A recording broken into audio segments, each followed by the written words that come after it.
رحلة التغيير، كتير مننا نفسه يغير ويبدأ حياة جديدة ورحلة جديدة، يا إما مش عارف يبدأ إزاي ويبدأ منين، يا إما بدأ وخد خطوة لقدام ورجع خطوتين لورا.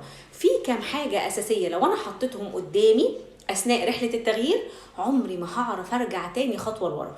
أول حاجة، أنت عمرك ما بتتكل على نفسك. يعني ما ينفعش إن أنا أقول إمكانياتي اللي هتوصلني، لا، أنا ببص على ربنا اللي خلق الإمكانيات والقدرات والمميزات والمواهب فيا، فعيني مرفوعة على اللي خلقني مش على نفسي وبس.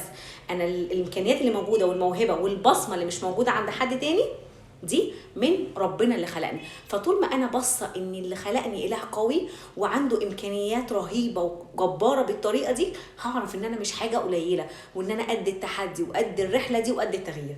دي رقم 1 ودي قاعده اساسيه في حياتك. رقم 2، اوعى تقول انا هبدا لما تكون 10 على 10 او 100%. مفيش حد كامل.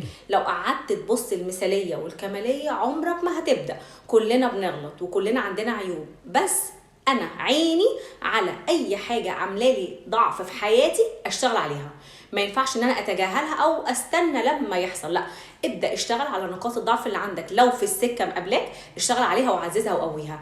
رقم 3، ابدا حط خطه، والخطه دي خطوات بسيطه. يعني ما ينفعش ابدا بحاجه قويه وحاجه كبيره، لا، مفيش حاجه تعمل لي وقفه. يعني انا ببدا بحاجه بسيطه توصلني على الهدف الاكبر او الحاجه اللي انا نفسي اوصل لها. فابدا بخطوات بسيطه، كل ما اخد خطوه ده بالنسبه لي انجاز ببدا اكافئ نفسي عليه.